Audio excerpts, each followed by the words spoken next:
Hi, welcome back to Emmy Reacts, where I'm watching Game of Thrones for the first time. Recently finished Season 2 of Game of Thrones, so we are watching the Histories and Lore for Season 2. Do you have a question? I did see a comment or two that, am I supposed to be watching these before the season happens? To, kind of lay the groundwork for everything that's to come? Or is it meant to be watched out? I feel like it's meant to be watched afterwards if it's, extras for the season. I don't know. Either way, I'm excited to learn a little bit more about the characters and the situations and everything from this season to kind of learn a little bit more depth into everything that happened, because I really enjoyed Season 2, and I'm looking forward to the next seasons to come. So let's just dive in. I also do have my wine with me this time, since it's a longer... Well, it's not that much longer than a normal episode, but I just felt like I needed wine for it. Okay, so let's dig in. Learning about Theon. Good. He did not have when Aegon and his dragons burned Harren the Black season. and all his sons at Harrenhal, the days when men feared the sight of our longships were over. Aegon would not permit marauders and raiders in his 7 kingdoms. With Harren died our empire, and the old way that forged it. But what is dead may never die. 6 years after Robert Baratheon won his crown, my father, Balon Greyjoy, sought to restore our ancient rights. He declared the Iron Islands independent and himself its king, and sent the Iron Fleet in a daring raid on Lannisport, where they burned the Lannister ships at anchor, making us unchallenged in the Sunset Sea. This was the seed of our undoing.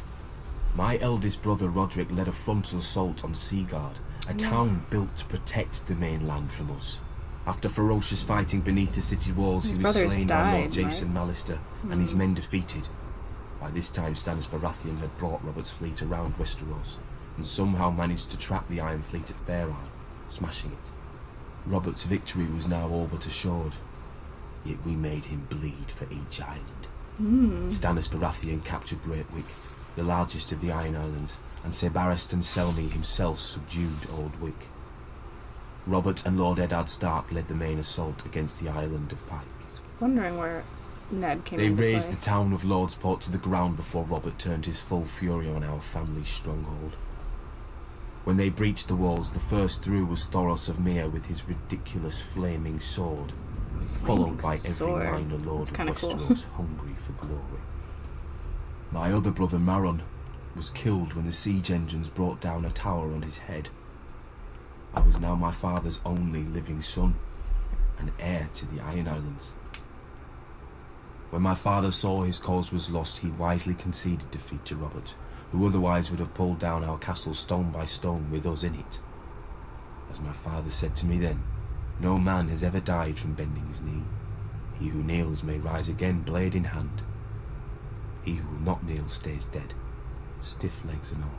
Yeesh. As it stands, Robert allowed my father to keep his lands and title as Lord of the Iron Islands, King of Salt and Rock, Son of the Sea Wind, Lord Reaper of Pike, for a price. His last son and heir shipped off to Winterfell as an honoured guest. I would eat at the Stark's table and play with the Stark children. Was he really an honoured guest? If my father rebelled again, Lord Eddard Stark would take his sword. Oh, that was to keep him in line the whole time. That makes so much sense, but I didn't realize or I didn't ever think about it too much, but that's why. Okay. On the shores of the God's Eye, due north of the Isle of Faces, rises a monument to arrogance and cruelty. Harrenhal. Yeah, it is cruel. For a people who prided themselves on their ships, the Iron Men of old seized any chance to leave them, and carved out a vast kingdom from the peaceful river lords. The empire reached its zenith under King Harrenhal, called the Black by those he terrorized, and by his own men, though they meant it proudly.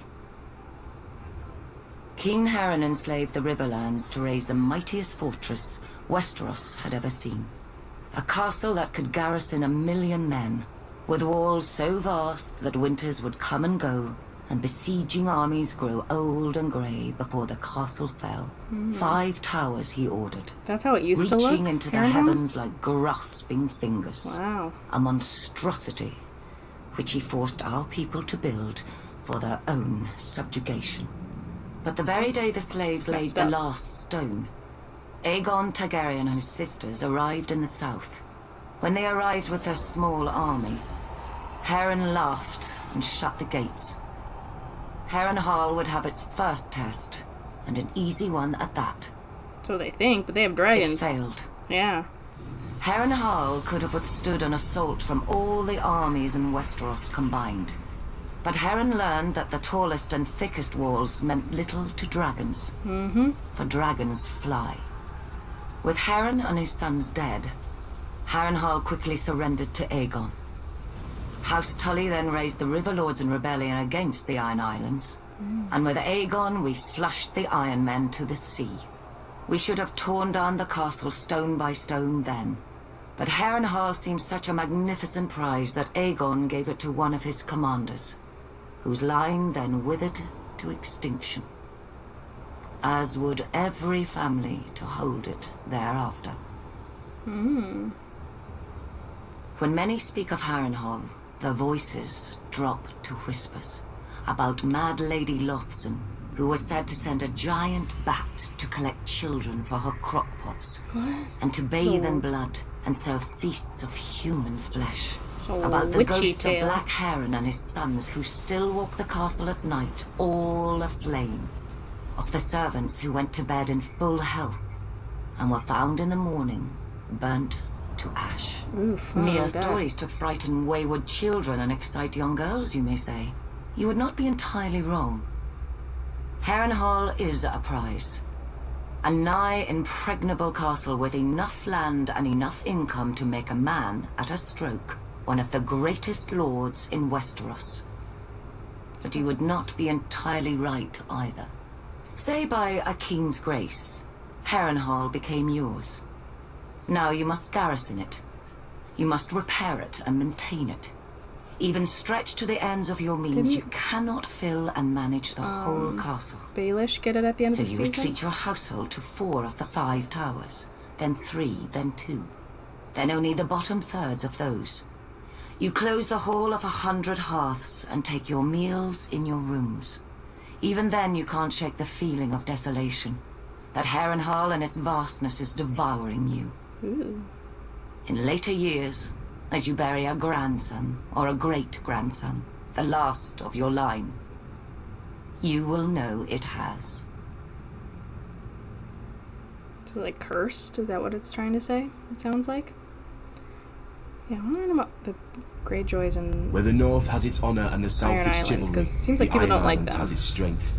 We call ourselves the Ironborn, and we are warriors feared throughout the 7 kingdoms. But why? Or so we used to be. Unlike their mainland cousins, the first men of the Iron Islands never bowed to the old gods.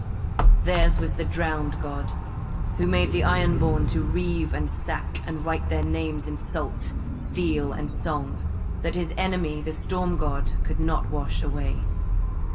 We raised our kings from our own ranks, and used beaten foes as thralls to work our mines and farm our land. Or as salt wives, if a woman was pretty enough. Such was the old way, and while we followed it, we held sway wherever the waves were heard. I don't think I like the Iron Island When people. Aegon came demanding fealty, King Harren the Black ruled as far east as the Trident. Other kings like the Starks could kneel, but Harren was Ironborn, and the Ironborn must be beaten. Yeah, 'cause they have In to Harrenhal, he had the mightiest take what castle they in want, Westeros, right? and the army to defend it. That's But why they went Aegon did after not him. intend a siege. He mounted his dragon and roasted Harren and all his sons in their tower, and the old way with them.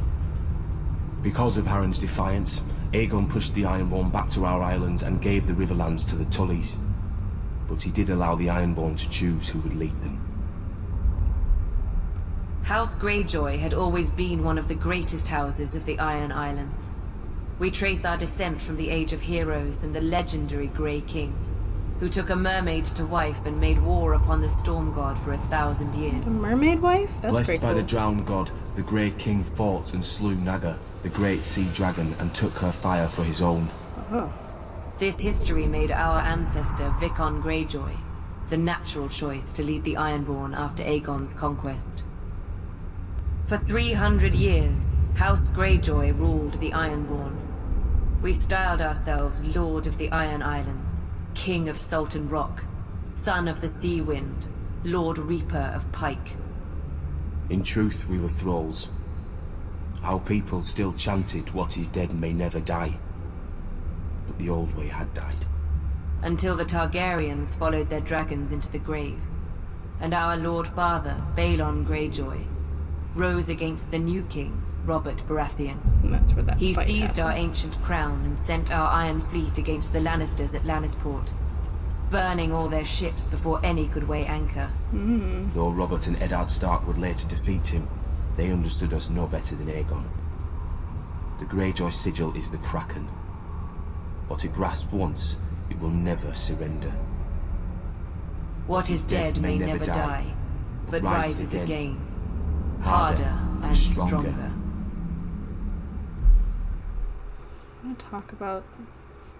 Oh, okay. Well, one sec. Oh, how do I pause this? Though So, like, are we meant? I feel like the Greyjoys and like Iron Island, all that, like, they're not likable people. I don't like the whole like we just take what is ours and that they just have people have to deal with it and all this stuff. I don't know. I really don't like the whole Greyjoy vibe. And is that supposed to be how we feel about them?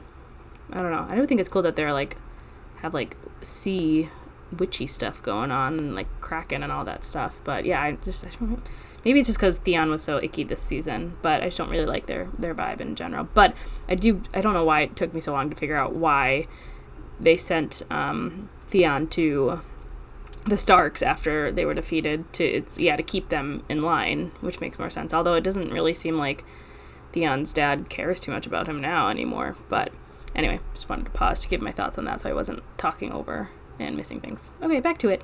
Robert had risked all our lives to win it. The Iron Throne bored him. He cared little for justice, and less for rule. If it weren't women or wineskin, he had no use for it. Without the stalwart Jon Arryn as Hand of the King, the challenge to Robert's crown would have come much earlier than it did. The Iron Islands have never lacked for treachery. They respect only strength, and honour is as foreign to them as the Seven. After 6 years, their They don't ruler, have much honor. Lord Balon Greyjoy, wagered that King Robert had not won the support of the great houses of Westeros, many of whom still named him usurper. Lord Balon declared the Iron Islands independent, and sent his iron fleet to Lannisport. Lord Tywin Lannister was careless, and the Ironborn caught and burnt his ships at anchor. Lord Balon and his reavers controlled the Sunset Sea. Robert then ordered me to succeed where his father-in-law, Lord Tywin, had failed. Beneath Robert's fury, I sensed relief. War he could understand. He would smash Lord Balon as he had Rhaegar. I raised Robert's fleet and sailed around Westeros to the Iron Islands. I set a trap for the Iron Fleet off Fair Isle. As sailors and warriors, the Ironborn are unparalleled.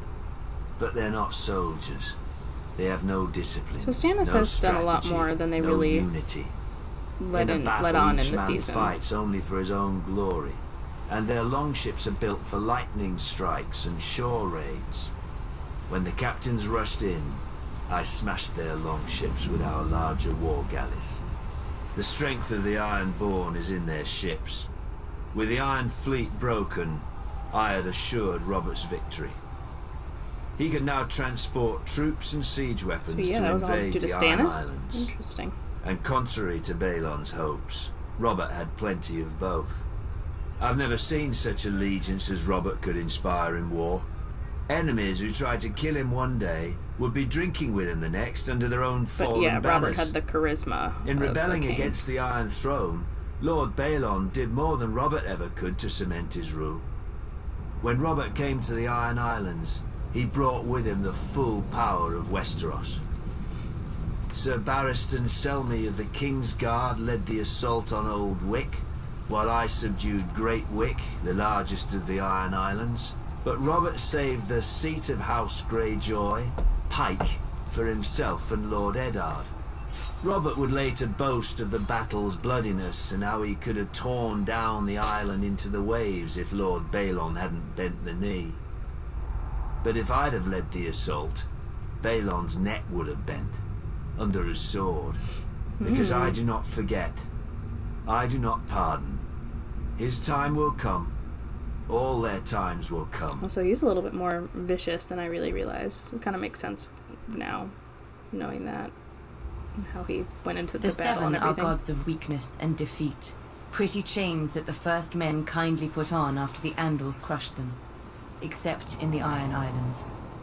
Since the Dawn Age, the Ironborn have followed the drowned god, who plucked fire from the sea and made us to reave and sack and carve our names in blood and song. When the Andals landed on the Iron Islands, they found a god who was father, warrior, and stranger, who took mother, maiden, and crone when he would, and held the smith in thrall. His priests are the drowned men, who are clothed and armed by the sea itself. Oof. They consecrate us to the drowned god through our most sacred rite, the drowning, and ask the god to raise us from the sea as he was, Sacred harder right to drown. and stronger. Drowning sounds The so Ironborn terrifying. do not fear the bloodiest battles or the roughest waves, for the drowned god taught us long ago that what is dead may never die. When an Ironborn falls, we say the drowned god needed a strong oarsman and took him below to feast in the god's watery halls, attended by mermaids. But even in death, They're mermaids. an Ironborn is a warrior. We fight against the storm god, who holds a castle in the clouds, and sends the winds to lure the Ironborn off course or wreck our ships. It's said my legendary ancestor, the Grey King, waged war upon the storm god for 1,000 years. With the drowned god's help, he slew the great sea dragon Naga and used her bones for his hall. After his death, the storm god tried to wash away any memory of this terrible foe, but his songs fill our halls to this day. I'll give them that it is It cool was that the they have storm like god who the first storm blew the and the Andals to ocean the and everything Iron on their Islands side, kind to of. subdue Or that's us part of their and history. turn us from our faith. The elements. True, they conquered and killed our king, but in time they forsook their septs for the shore, and their fat septons for the drowned men. The Andals came to us as conquerors. In the end, they drowned. Oh yeah, they were The doing that to Ironborn are of the Theon. sea, as our god made Oh, that's us, where they drown people. and I given see. to it as our god taught us. We do not fear the storm god's winds or his waves, but you should, for they bring us to you. Yeah, I remember them doing that to Theon. Dark Pouring the water. winds, dark words. I was only a boy when the Raven came to call my father, Lord Eddard Stark, to another war. Balon Is that a baby Greyjoy had Rob? raised the Iron Islands in revolt That's and cute. burned the I know Lannister it's a fleet at anchor. Picture, but still. King Robert Baratheon Okay, again needed illustration. his old friend. My mother Catelyn was not happy to lose her lord husband to Robert again. 6 years before he had left her to avenge his father and brother against the Mad King. But now he had sons and daughters of his own, and, unspoken, another son who wasn't hers from the last time he went to war. My brother, Jon Snow. That's why she didn't like But him she going, knew that for in many marrying reasons. my father, she had married the North. We hold our honor and duty as dear as our own gods. When the time came, my father marched south to restore peace and order to the realm. My father always told me the Iron Islands were a strange and dangerous place. Its Seemed people, like it. the Ironborn, keep neither the old gods nor the Seven, and despise all honest toil. Their ancestors ravaged the western shores, raping and slaving and putting it to the torch, and their songs still ring through the halls of the Ironborn, while everywhere else they're whispered to wayward children at bedtime. Perhaps Lord Balon thought Westeros had not healed from the war against the Mad King, and was as fragmented and suspicious as the ancient kingdoms his forebears had terrorized. Robert's navy corrected him at Fair Isle when they smashed the proud Iron Fleet. Robert and my father corrected him at Pike, his own castle, when they pulled down his towers and breached his walls. So My interesting father hearing the never different liked to speak of his perspectives during battles. these. But from other men, I learned what transpired. Thoros of Myr was first through the breach with his flaming sword. Not far behind him was Jorah Mormont of Bear Island, my Jorah. father's bannerman who earned the knighthood he would later shame, and lords from every corner of the Seven Kingdoms. All day, through every passage in the castle, they fought side by side. My father with our ancestral sword Ice, and King Robert with his warhammer against a horde of axe-wielding Ironborn. In the end, Lord Balon bent the knee.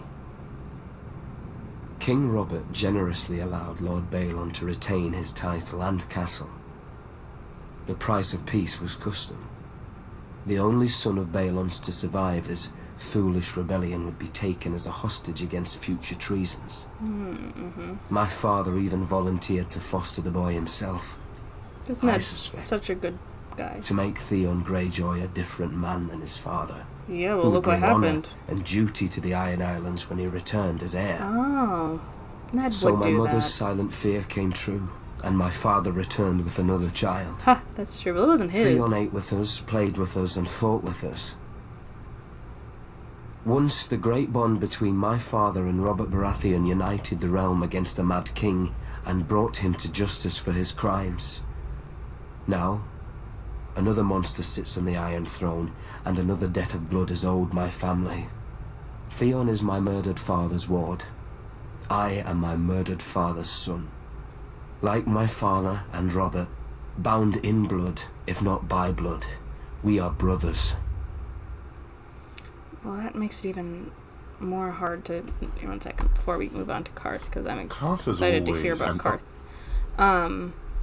Yeah, that's classic Ned, just being the great guy that he is, wanting to, still having to take Theon captive and doing what he needs to do, but wanting to make him a good and, honorable man for when he goes back to the Iron Islands, when he would eventually take over.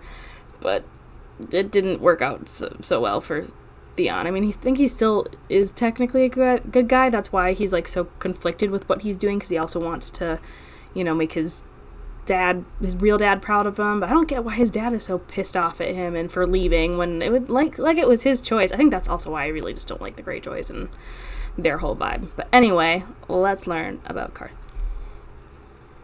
Only belonged to the Qarthi.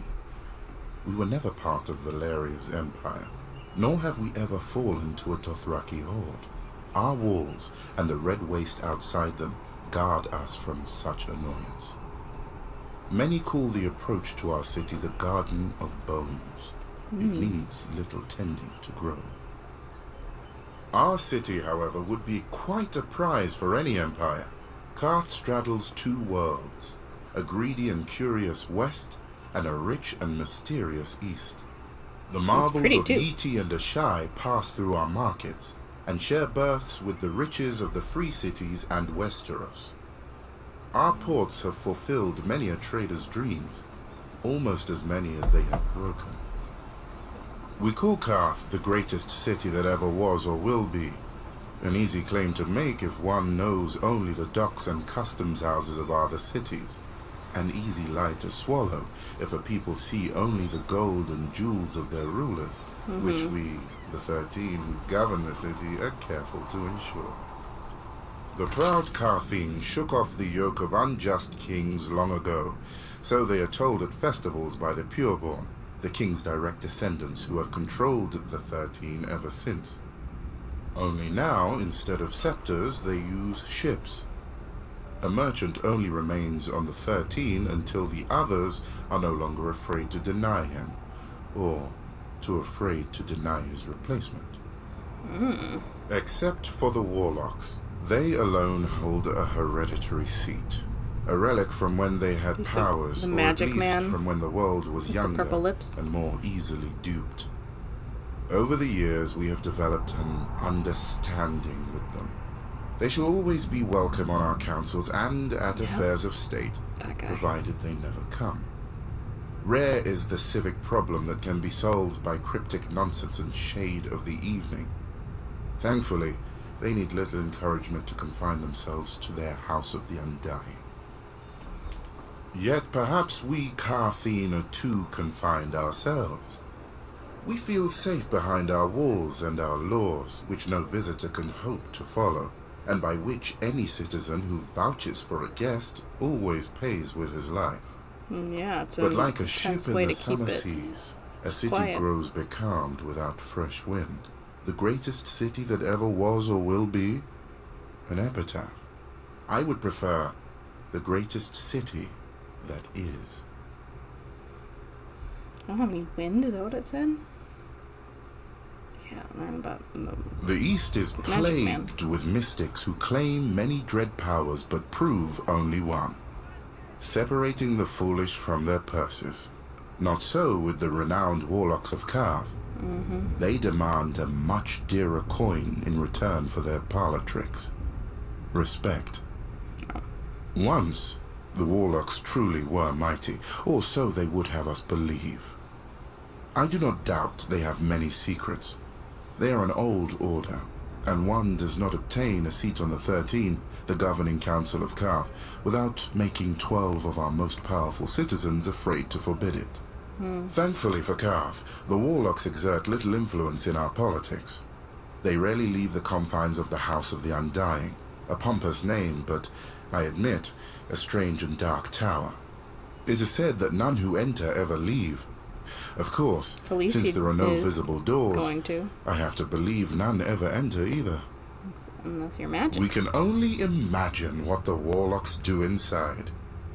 I wager we do not have to imagine much.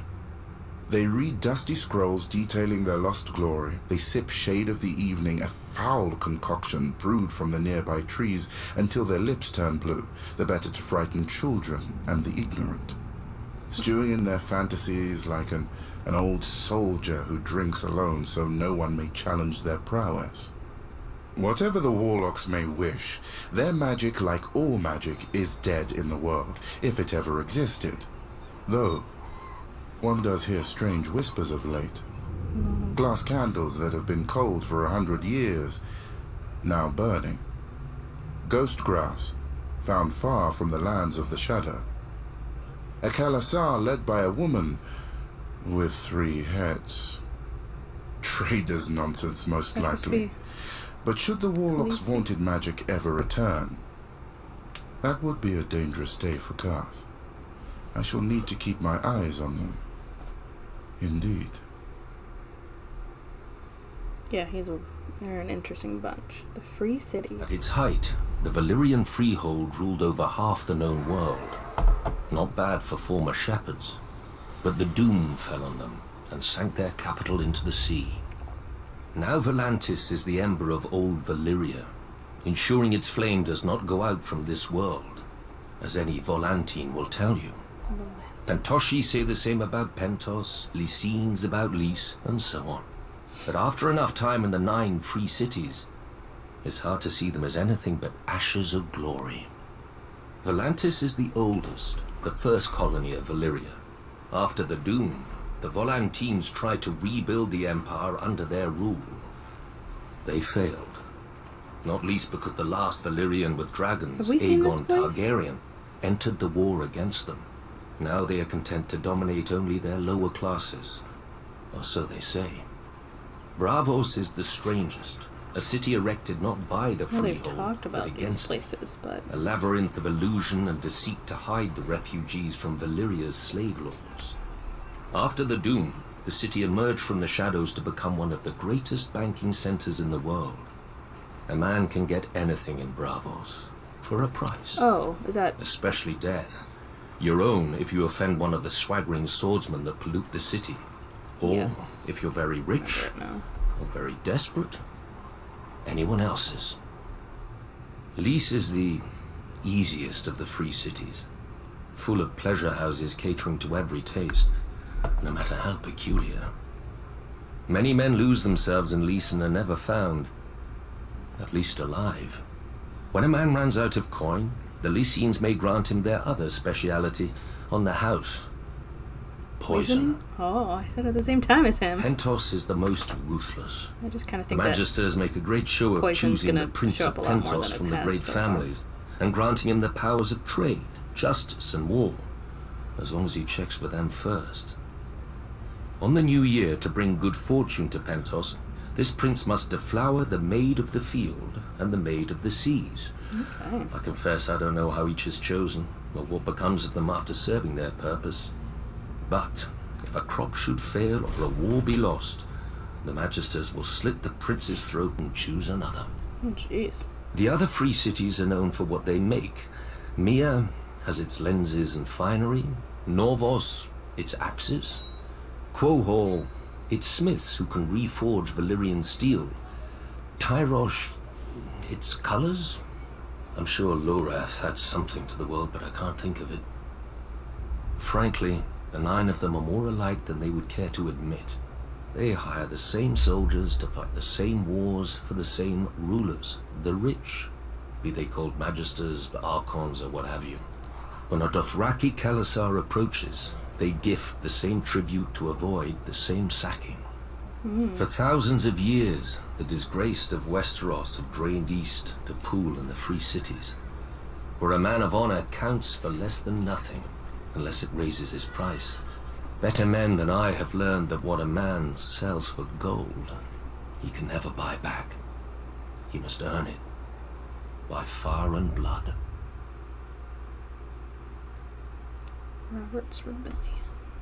My brother Robert Baratheon had raised the banners of Storm's End, our ancestral castle, against the mad King Aerys. Jon Arryn of the Vale and Eddard Stark of the North stood with him, and Hoster Tully of the Riverlands would join. But their lands were far from ours, and separated by the combined strength of the West, the Reach, and King's Landing itself. Even Robert's own lords were against him. It was the hardest choice I've ever made. My brother or my king. Blood or honor. Aerys ruled by right of all the laws in Westeros.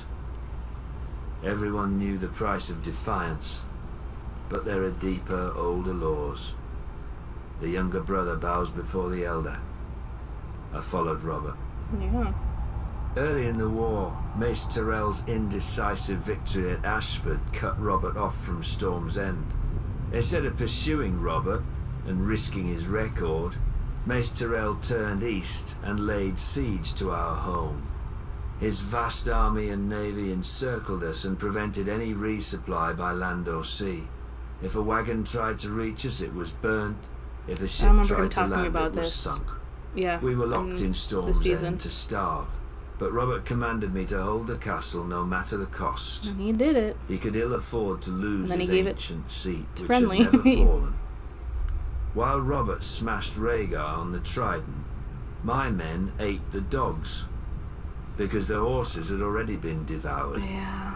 While the Lannisters sacked King's Landing, we ate the rats. If the smuggler Davos had not slipped through the Tyrell blockade with his onions, we'd have eaten our own dead. But I held the castle. Wait, I don't think we saw until what happened to Lord Davos Eddard in the end. Did he us survive? and Didn't he marched to lift the siege. get part of the ships The that got Tyrells didn't even put up a fight. fire blasted? And Robert threw a feast to celebrate Lord Eddard's victory.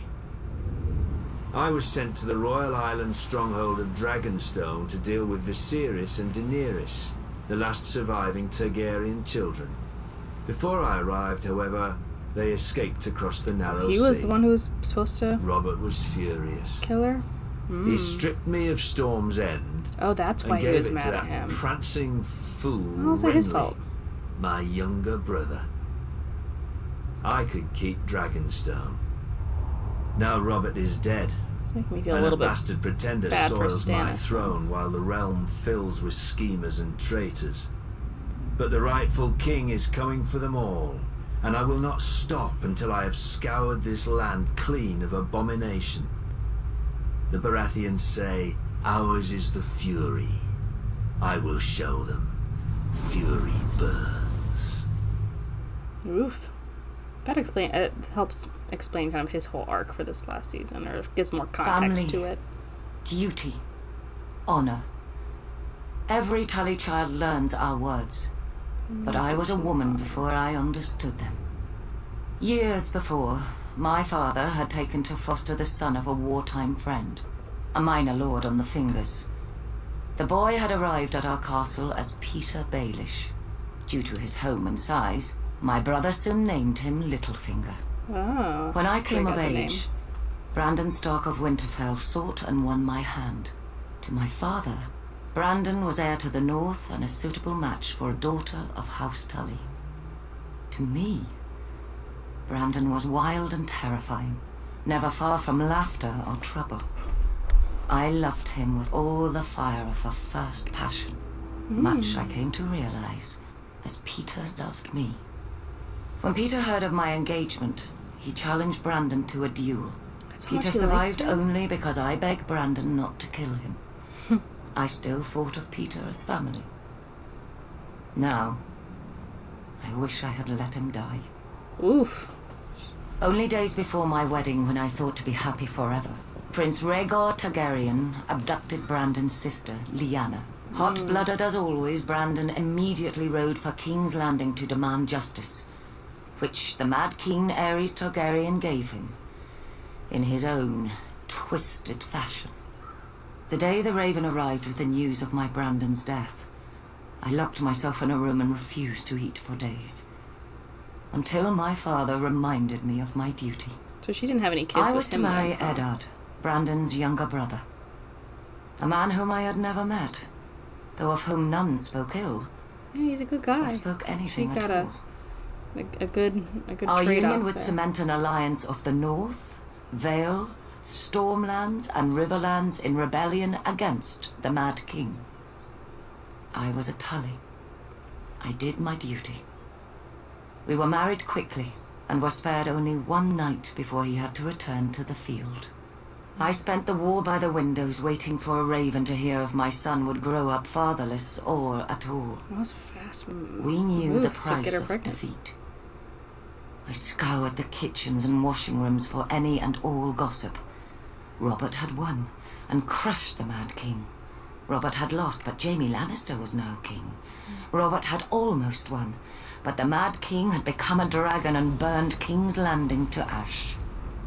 At night, I told myself the war would end soon and bring peace. Either a victory or the grave. I was wrong. Robert won, and my husband avenged his brother and my love. But when he came home to me, he could not meet my eyes. I saw the reason by his side. Also, like, Robin Many men and have Jon bastards, Snow are like I the know. same age. And under the strain of war, any man, no matter how honourable, may forsake his vows for a night of warmth that he may never know again. But Ned Stark was not built like other men. His northern honour would not let him sequester his shame in some distant holdfast. He brought this boy, this Jon Snow, home to raise with his true-born What happened to children. Jon Snow's mom? My children. Yet even these bitter memories are sweet now. They are all I have left of my Ned. Our family is broken and scattered, and our son must wage a war for the pieces. We need to go home. The Starks are of the north, and, like the snows of winter when they come south, they melt away. Like, I'm still stuck on Jon Snow's mom. Was he like, sorry, I'm taking our baby away? In King's Seemed Landing, fair. if you leave the Red Keep and aren't careful, you may find yourself in Flea Bottom. In such a cesspool did House Seaworth have its glorious start. I got out as soon as I could, finding work on a smuggler's ship. Soon, every port on the narrow sea had a bounty on me, which they would collect if I didn't pay a percentage to the right people or pick the right tides. You know how to tell a good smuggler? When you talk to one, there's a head that talks back. I was very good. Davos of Flea Bottom had run with orphans and beggars, but Davos the smuggler was received by merchants and lords when nobody would catch them. Oddly, the only honest work came from pirates, How's like his the pirate friend? notorious, bloodthirsty Salador Sam. An old friend. All he ever wanted was someone to buy his cargo quickly before the tide left, and sell it without telling where I got it. In time, I saved enough to buy a small plot of land and found a woman who was kind enough to overlook my trade. She gave me a son, Mathos. And we dreamt of the trader's circle around the Jade Sea, just one trip, and I could settle us and our family for life. Then some Stormlord revolted against the Iron Throne. Wars are not as good for smugglers as you'd think. Every harbour fills with guards and inspectors, and the seas filled with blockades and pirates paid by each side to prey on the other. Though I had no love for the Mad King, I'd grown up around the power of King's Landing. I figured this Robert Baratheon would end the same as the other rebel lords, burnt to ash. But he didn't. The North, the Riverlands and the Vale joined him. And in the taverns, people drank to Robert's health openly. Brave fools, I thought. But I had a family who'd be left in the cold if I lost my head. When Mace Tyrell marched on Robert's home of Storm's End, I spied the end of the rebellion. The castle was garrisoned by Robert's younger brother Stannis and a small guard, and would not hold out for long. When it fell, Robert would be homeless, and his support would bleed away. This I knew from experience. So he was just doing smuggling Months through later, for his family? That makes Stannis sense. was still holding the castle. Nobody cared. But on voyages, I had seen what famine does, and I thought of all those men in Storm's End who would die unmourned and forgotten. No better than So free-bottom Davos orphans. is a good guy. I told my wife and myself that I'd get a high price for the onions and salt beef. In truth, I knew I'd be captured by the Tyrell galleys or drowned, but I was too stubborn. Later that night, in the dark, in a tiny boat with a black sail, I cursed myself and the moonlight as I waited for the tide to turn. When it did, the wind beat the sail so hard I ripped it down, fearing the Tyrell ships would hear. Luckily, they'd grown lax. With muffled oars alone, I steered my cargo through the treacherous currents and snarls of rock that give Shipbreaker Bay its name. The waves finally carried me, soaked and near blind from sea water, through the mouth of the cavern beneath the castle. Then, Stannis Baratheon arrived. The siege had left him gaunt, but not weak, never weak. He greeted me and accepted my onions with cool courtesy, betraying no emotion, even as all wept. He doled out the food to his wife and each of his men before he ate himself, a portion no larger than any other. Okay, When that he makes me like finally Stannis. thanked me, I could see his mind had already returned to the castle's defense. His duty. After Aerys fell and Lord Stark lifted the siege, Stannis summoned me. For my salvation of Storm's End, I was to be granted a knighthood, a keep of my own, and my son taken into Stannis' personal service. Davos That's why he's so of committed to Fleabottom Stannis. That had makes become sense. Sir Davos of House Seaworth, and his son would serve the king's own brother. But for my previous crimes as a smuggler, I was to have the fingertips of one hand taken off above the highest joint. That's why he held did that I had that. flouted the laws of the land for years, and a good act does not wash out the bad. Whoa, In one he would've fell swoop, died or otherwise. 5, Stannis gave my son a future and my family a name that I could never have imagined. No, So that's why he was like chill about the fact that he I still keep the finger bones in a bag around cut my his neck fingers. to Oh, remind me what I was and what I owed to Stannis.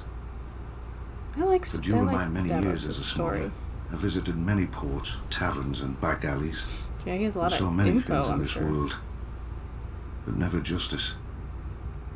Until Stannis. Okay, that makes sense why he's so devoted to him. Ooh, Marjorie. Some great houses call us upstarts. But the truth is that while the Starks and Lannisters fell to the Targaryens in defeat, House Tyrell rose.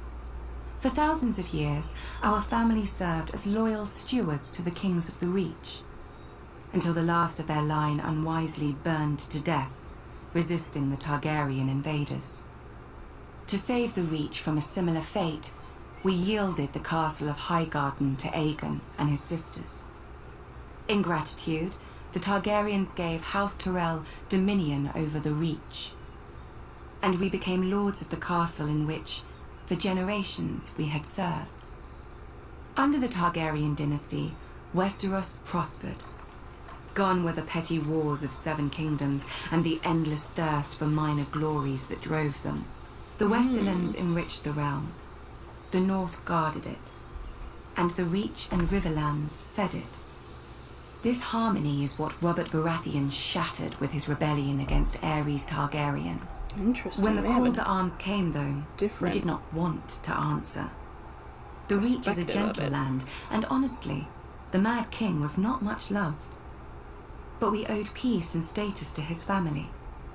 My father, Mace Tyrell, called his banners and marched north to battle the rogue Stormlord Robert, who had already defeated 3 forces in a single day. And, at Ashford, my father won. Some chastened my father for not pursuing Robert after the battle. We had cut him off from the Stormlands, the seat of his power, and he had fled north, within easy grasp of Lord Tywin Lannister, the Hand of Aerys, for 20 years. My father moved instead to lay siege to Robert's ancestral stronghold of Storm's End. The rose would strangle the stag as the lion pounced. So we waited. But the lion slumbered, and Robert slipped past the king's forces to join Ned Stark. We could have lifted the siege and deployed our armies north to aid the crown. We could have stormed the walls of the castle and made Robert Illustration homeless. is so cool. But we had ample supplies, control of land and sea, and most of all, patience. Our siege would succeed, eventually, at little cost of life to us.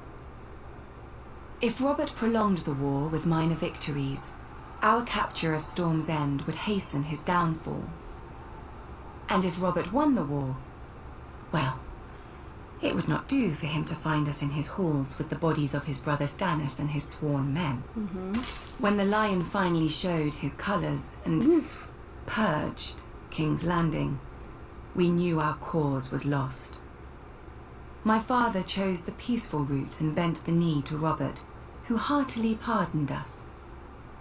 Strange, considering how we'd beaten him and starved his brother to the brink of death. Right. We were to keep our lands, castle and title, but we knew that we would never be welcome at court. It didn't matter. The Reach was still the most fertile of the 7 kingdoms, and under our hand. Every flower, even the rose, needs pruning. Then it grows strong.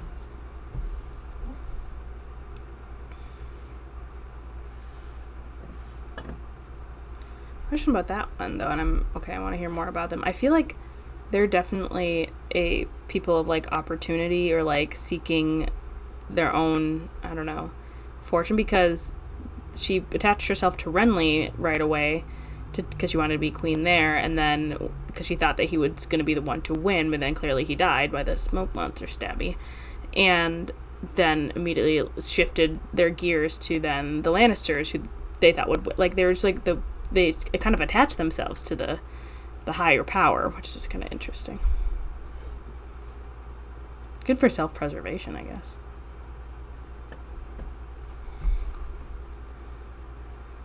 House Tyrell trace our descent to Garth Greenhand, the legendary first king of the Reach who made the land bloom. But so too does every noble house around us. It seems dear ancestor Garth planted as many flowers as he plucked. A king should have more consideration for his line, don't you think? For over 1,000 years, the Greenhand sons and grandsons ruled the Reach as House Gardener. The offshoots of his daughters grew into vast and powerful houses in their own right, except for House Tyrell. We chose instead to serve our Gardener cousins faithfully as stewards, to manage their stronghold of Highgarden and the daily affairs of the Reach.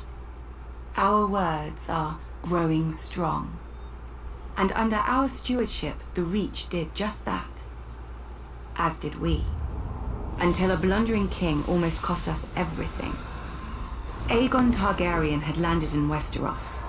King Mern allied us with the Rock to repel the upstart's army. One can only marvel that King Mern did not reconsider when he saw the living dragons against him. Perhaps he should have sought counsel from his trusted stewards before he set out. Then again, perhaps he did. At the Field of Fire, Aegon, and let us not forget, his sisters, burnt the combined armies of the Reach and Rock. King Mern paid for his misjudgment with his life and that of his ancient family. In a day, the Reach had lost its king, its ruling house, and most of its army. Thankfully for everyone, my ancestor, Harlan Tyrell, had better sense. Until the Maesters sorted out the entail among Mern's cousins, Harlan the Steward was acting Lord of Highgarden. To ensure peace and life in the Reach, he would yield the castle to Aegon. The other castles and families would then follow, as they had since the Dawn Age. Aegon had a continent to conquer, and the fertile Reach was too valuable to raze. He accepted Harlan's proposal and welcomed our lands into his kingdom. To show his gratitude, Aegon entitled Harlan to Highgarden, the castle his family had served for 1,000 years, and made House Tyrell his wardens of the south, choosing us over older, greater their families place is covered in the in Reach. flowers, though. That sounds nice. Our house thus owed everything to the Targaryens. Yeah. So is it any wonder we stayed true to King Aerys, even during his madness, and even after Robert Baratheon rebelled? Some may question my father for laying siege to the Baratheons' home, instead of marching to aid Prince Rhaegar before Robert could kill him and scatter the royal army. But let us not forget that we had already dealt Robert his only defeat of the war at Ashford. If Lord Tywin Lannister had not vanquished the Mad King so suddenly, our siege would have destroyed Robert's home and his brothers, and won the war for Aerys. But when the Targaryens fell, House Tyrell again chose peace and prosperity over war and devastation, and bent the knee to King Robert Baratheon, I think that's first smart. of his name.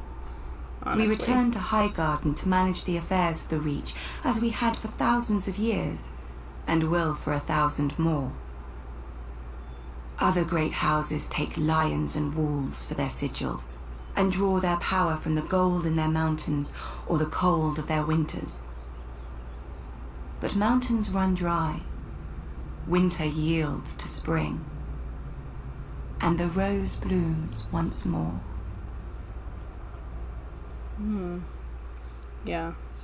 They're not too into the fighting, I see, or at least want to keep the peace as much as they can. Nobody knows why the Targaryens first came to the island of Dragonstone. Old Valyria was then at the height of its power and the centre of the civilized world, which ended at the Narrow Sea. Westeros was a filthy backwater with 7 kings squabbling over borders and minor glories. So much for progress. The island itself was and is nothing. It had no gold or gems to lure Valyrian nobility. All it has is rock, mostly a shiny black stone, too brittle for war and too sharp for building. The Targaryens call it dragonglass. Dragonglass. I call it useless. I'm sure it has But some the Targaryens powers. managed to raise a castle here. Simpletons claim they used ancient Valyrian sorcery, forgetting that the Targaryens brought a small army with them from Essos. There's no magic in strong backs, though admittedly the castle is unlike any in Westeros. Foreign and strange.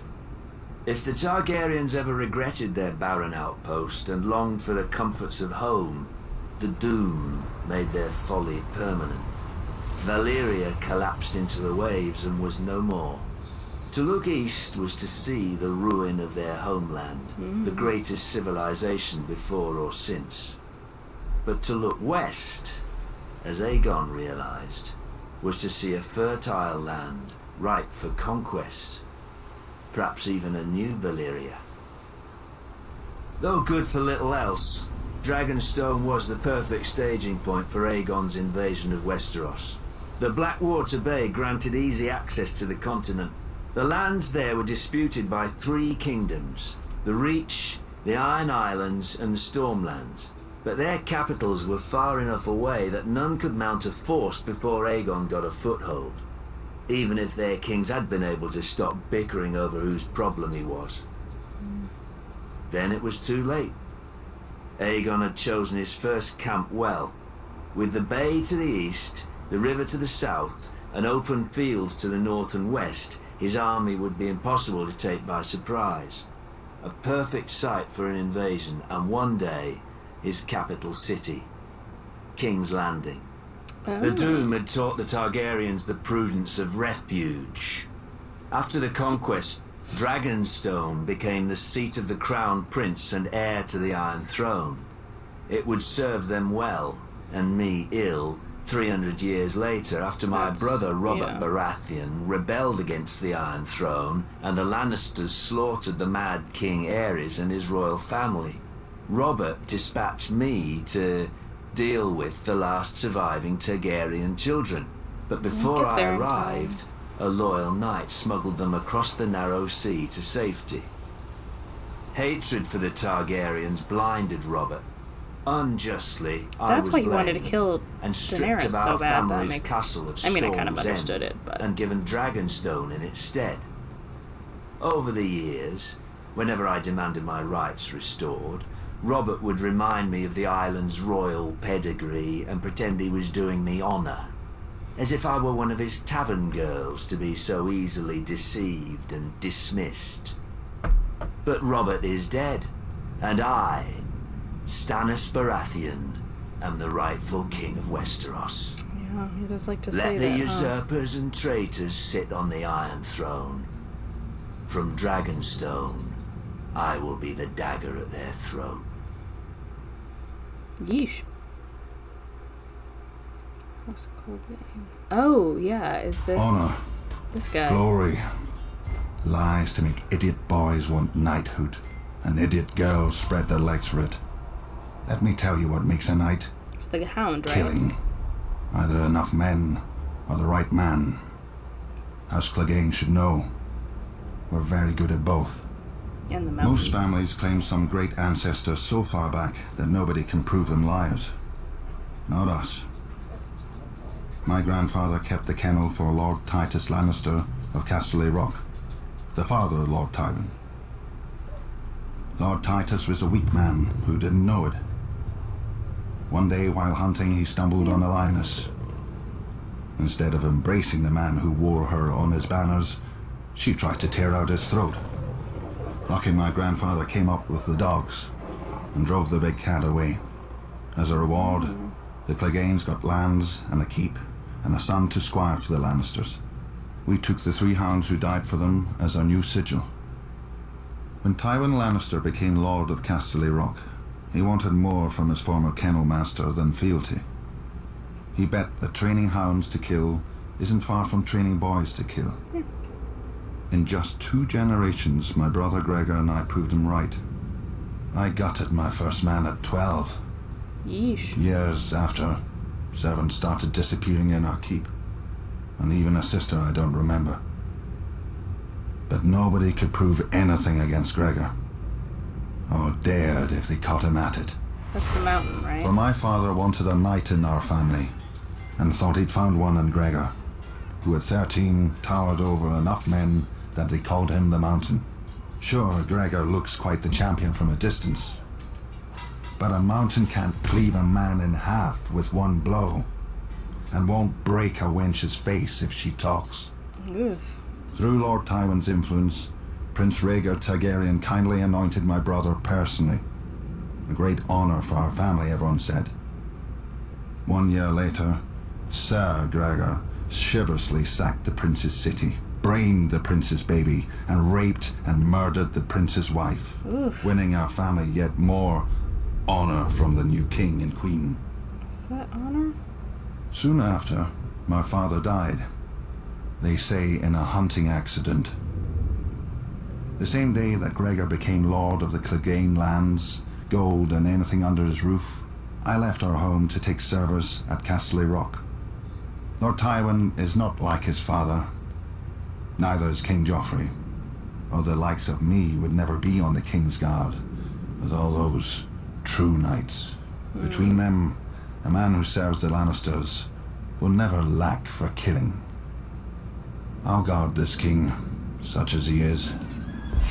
Gregor will kill the other ones, such as he does. When we're done, We'll see how many people still believe in songs and fairy tales.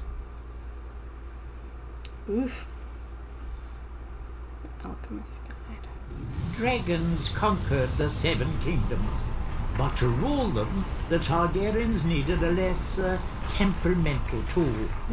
It's where the fire When the great comes King into play. Maegor saw the power of the Alchemists Guild, he blessed us with his patronage. In those days, we commonly transmuted metals and other wonders, but the king was most interested in our mastery of the substance, which those not of our order dubbed wildfire. Yeah, wildfire. A slight misnomer.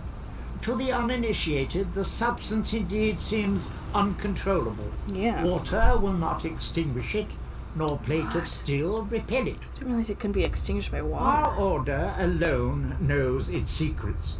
In bare stone cells beneath the guild hall, our acolytes prepare the substance with utmost care and ancient magic. Apprentices then remove the jars to a secure storage. Overseeing its purity are the wisdoms, such as myself, who are adept in the alchemical mysteries. Should an acolyte prove unworthy and allow the substance to ignite, the ceilings are spelled to collapse and fill the room with sand. For once lit, only smothering or starvation will quench the fire.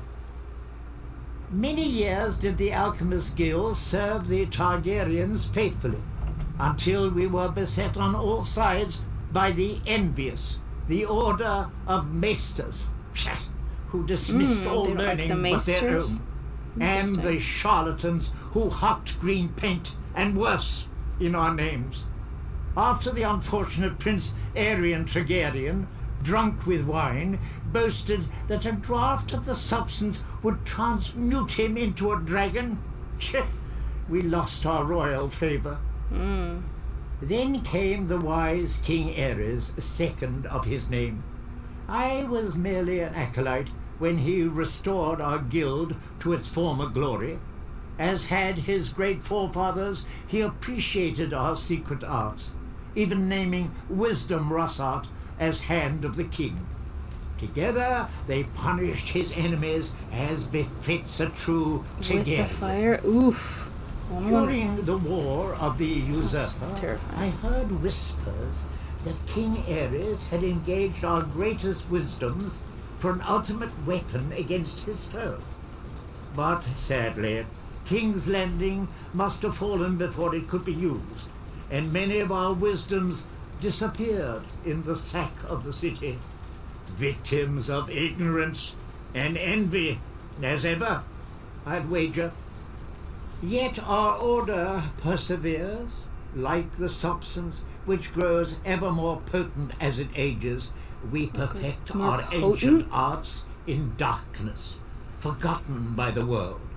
We are masters of the fire, but we live only to serve. All we need is the right spark. What are you doing? A long time ago, they say, some old southern king enslaved our giants by magic and forced them to build your famous wall. Yeah, this is Then he that kicked girl. all of my kind to the other side and raised an army to keep us there. And we're the uncivilized ones. Wildlings. Egret. Might be Sir King was wise. Even a giant can be made to kneel, but only if he wants a better crack at your head. The free folk don't follow a man because his father tells Giants us. could defeat you. If the king's son was brave and strong, aye, we'd follow him as we did his father. If he wasn't... But it seems to me, as much as the wall keeps us out, it keeps you southerners in. Kind of true. You follow laws you didn't make. Kneel to kings you didn't choose and pray to gods you never hear from. Traders talk about your seven. Beyond the wall, the stars shine bright and clear. Any gods there aren't listening to the likes of men. Our gods are of the forest, in the trees that shelter us and the rivers that feed us. They gave the land for all of us to share. We fish, farm, and hunt where we will, when we need. If a man wants a woman, he has to prove he'll give her strong and cunning sons. Now, it's easy. When she tries to slit his throat, he don't let her. With the free folk, you get what you can take, and you keep what you can hold. No more. I wonder, even if my kind didn't hop over your wall, but he still set your night's watch to guard it. You southerners are rich. It's not really to guard them from the wildlings, though, right? It's more the gold, spooky daughters, White Walkers and stuff. I think you're afraid. If you've always knelt, and you don't know what freedom is, and if you've not been beyond the wall, you don't know what fear is. I saw what fear was at the end of last episode. Do they have glowy-eyed monsters in animal form too?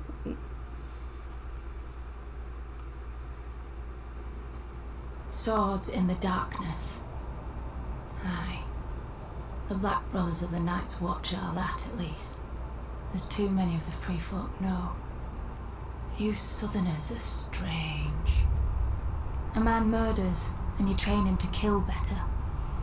A man thieves or rapes, and you send him where it's dark and private. Yeah, it is kind of weird. Well, at least you make him promise to be good. Well, then you make him regret even that. From the time he's woken to the time he's allowed to sleep, he walks the frozen wall, carries frozen stones, or boils frozen food. When he lies down at night, he can't have nobody to warm his frozen bed. Well, not unless the crows like to nest together. Do you think he remembers the stories they told him then? About when the White Walkers woke in the land of always winter, and how the wall and the Night's Watch were raised to stop them the next time. Never mind trapping. Is it always winter north of the wall? Like, is it permanently winter? We free folk have our stories too. About how one of your king crows found something cold in the woods, with bright blue eyes.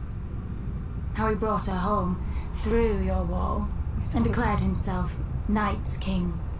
Spooky. 13 years he and his queen ruled over his brothers, making sacrifices as black as their cloaks. Lucky for you southerners, the free folk rallied to a king beyond the wall, as we will when need be, and marched on the ancient castle he'd taken for his own, the Night Fort. With the help of the Starks, we killed the demon and cleansed your precious watch. And then they thanked us, and kicked us back across the wall, as you always have. Gendel, Raymond Redbeard, the Horned Lord, each chosen as a king beyond the wall, each promising victory. And all falling to the Night's Watch and the Starks.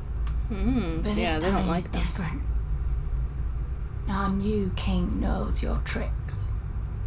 You called him a brother crow once, but you never forgot his wings. We know how you think. We know where you're weak. Watch for us from your wall if you like. With the cold, you won't even feel the blade slip into your back. Ooh, interesting. I do feel like this helps kind of flesh out all the things that happened in the season before it. So I like listening in and watching these. I want to know a lot more about the Wildlings and their history and who the king behind the wall is. It used to be one of them. My mind for a second went to Benjen, but I'm like, I don't feel like he's been gone long enough to be considered their king behind the wall, right? But we still haven't figured out what happened to him since the first season, I think, is when he went missing. And a lot of time has passed. Maybe it'd be him? That'd be interesting. But yeah, always interesting to hear or to get a lot of context into what's been happening in this season beforehand. But anyway, as always, thank you so much for watching with me. I've had a lot of fun this season. I'm so excited to get to season The 3 is what I'm going to be starting soon. And thanks for everyone who's watching and commenting and kind of helping me understand this world a little bit more. It's super interesting. Like I said, I understand where all the fandom comes from. Not that I really didn't before, but I understand it deeply now. And I'm looking forward to seeing what happens next. So thanks for watching with me. Bye.